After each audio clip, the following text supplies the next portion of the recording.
안녕하세요, 막 대표입니다. 오늘은 네가 왜 한국에 있어? 한국에 있는 신기한 물건에 대해서 알아보는 시간을 가져보겠습니다. 첫 번째, 1986 지구방위대 후레쉬맨 의상.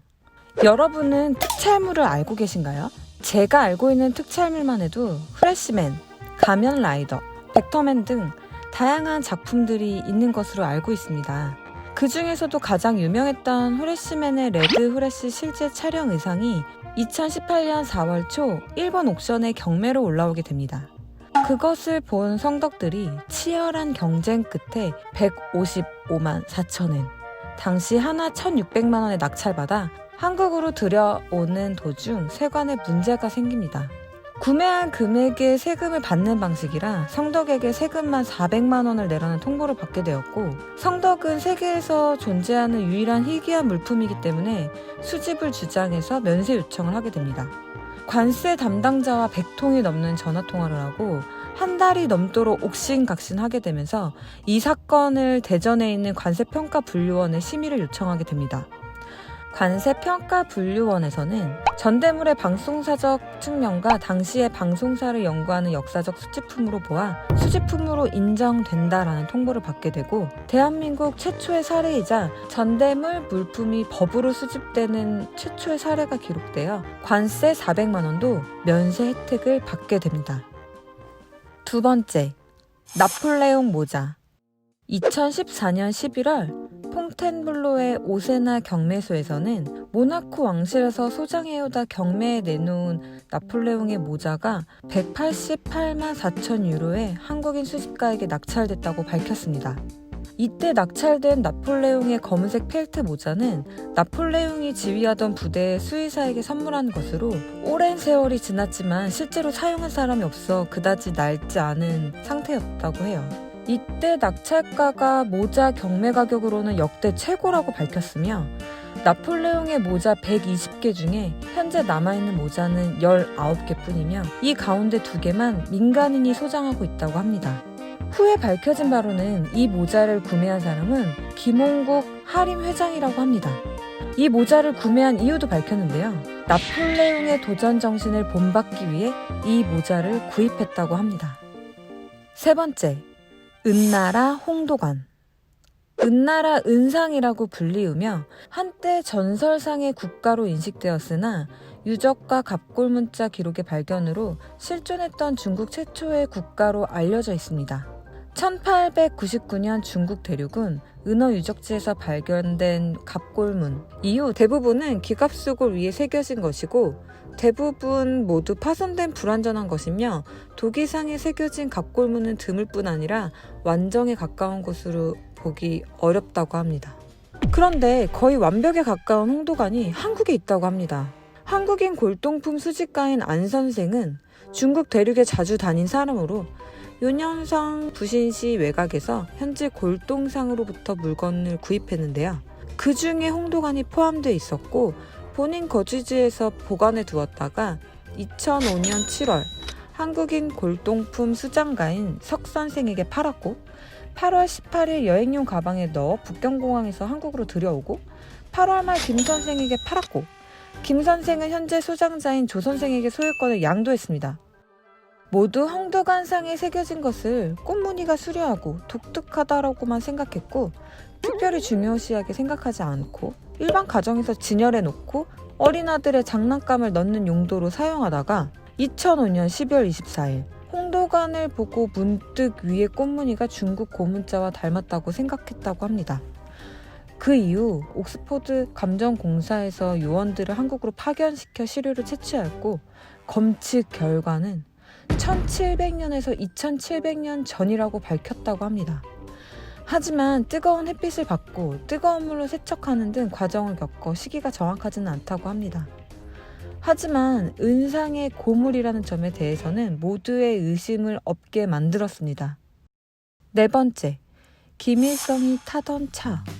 김일성이 타던 차인 1948년 구소련 스탈린그라드 자동차 회사에서 제작한 지스 승용차로 이오시프 스탈린 소련 공산당 서기장이 그의 김일성에게 선물을 했고, 6.25 전쟁 중 이 차를 타고 경북 외관을 방문해 전황을 지휘했다고 합니다.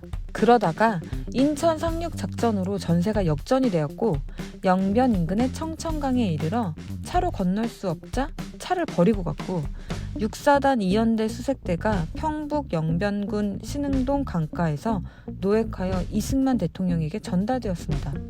그리고 51년 7월 전쟁이 한창일 당시 월튼 워커 미 8군 사령관이 51년 6월 전사하자 워커 사령관 부인에게 이 차를 선물로 줬고 7월 10일 샌프란시스코 항에서 인수를 받았습니다.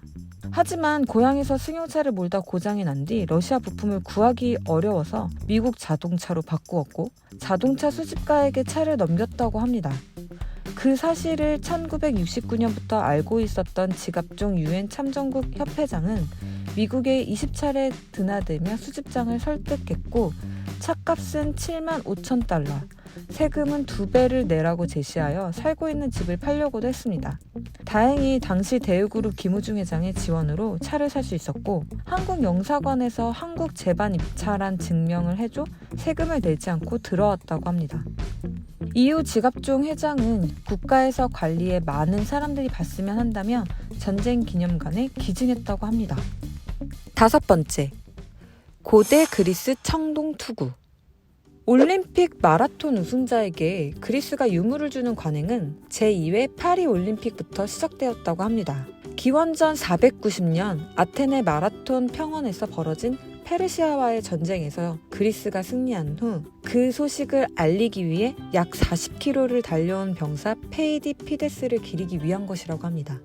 마라톤 우승자에게 수여된 유물은 헤르메스의 흉상과 같은 실제 유물이었고 고대 유물의 유출 방지령이 내려진 2차 세계대전까지 이러한 유물 수여가 이어졌다고 합니다.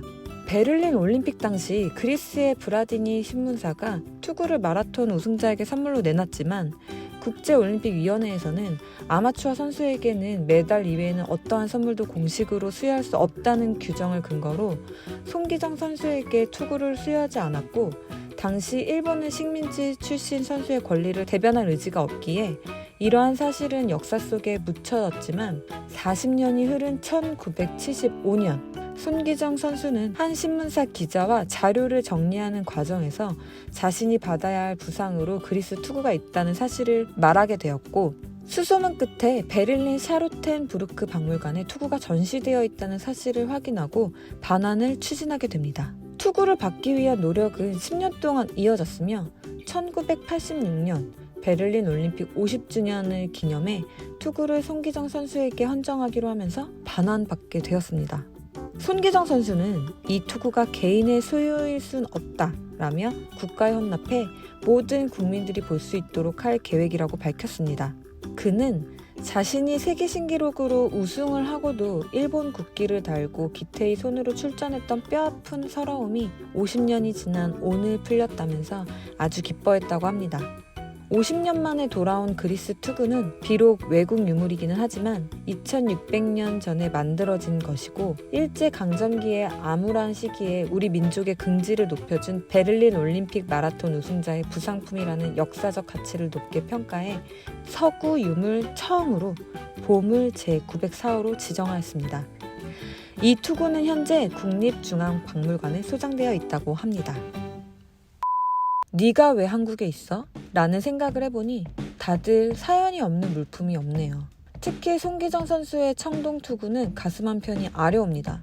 그나마 위로가 된 사실은 부상품으로 돌려받을 당시에도 심지어 본인이 직접 수령할 정도로 정정하셨다고 합니다. 이후 유명한 일화로 마라톤 당시 3위였던 남승용 선수는 금메달을 차지한 손기정을 평생 부러워하셨다고 합니다. 메달의 색 때문이 아닌 월계수로 일장기를 가릴 수 있어서 라고 회고했습니다. 11년이 지나 해방 직후 보스턴 마라톤 대회에서 10위안에 들었는데 그 출전 이유도 마지막으로 가슴에 일장기 대신 태극기를 달고 뛰고 싶었기 때문이라고 밝혔습니다. 저희 채널을 구독해주시면 연애, 문화 등 다양한 정보를 제공해드리며 알고 싶거나 궁금한 소식, 이건 널리 알려야겠다는 내용을 적어주시면 영상으로 제작하여 올려드리겠습니다. 지금까지 너 그 암의 막 대표였습니다. 다음에 또 보러 와요. 알겠죠? 안녕!